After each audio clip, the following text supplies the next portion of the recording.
শুনছি রোজার মাস নাকি শেষ হয়ে যাইতে আছে, তাই এবছর তো গরিব দুঃখিনীর দেওয়া লাগবে, জাকাতও দেওয়া লাগবে।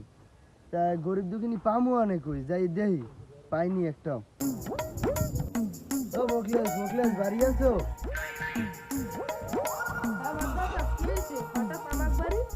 চিন্তা করলাম গরিব দুঃখিনীর জাকাত দিমু, এই গ্রামে কোনো গরিব দুঃখিনী আছে?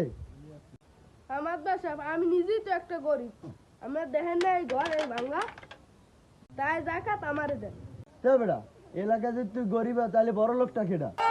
তোর তো একটা ঘর আছে, এমন এমন মানুষের ঘরও নেই। চল তোর চেয়ে যারা গরিব আছে তাদেরকে জাকাত দিমু আয়। মাদ্রাসা, আমার চেয়ে একজন গরিব আছে, ও নাই। তোর চেয়েও গরিব? হ্যাঁ মাদ্রাসা।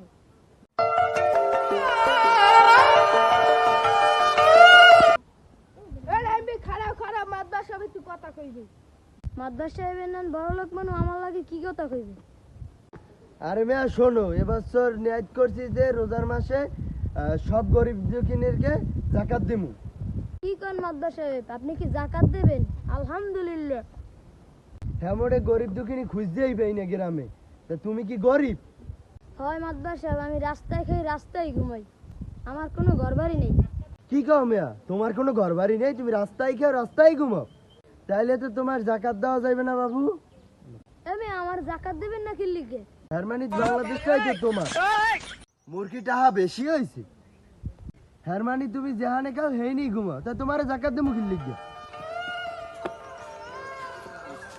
ল মুখলেস ল, এর চেয়ে বড় গরিব লাগবে আমার, এ গরিবে তো হইবে না।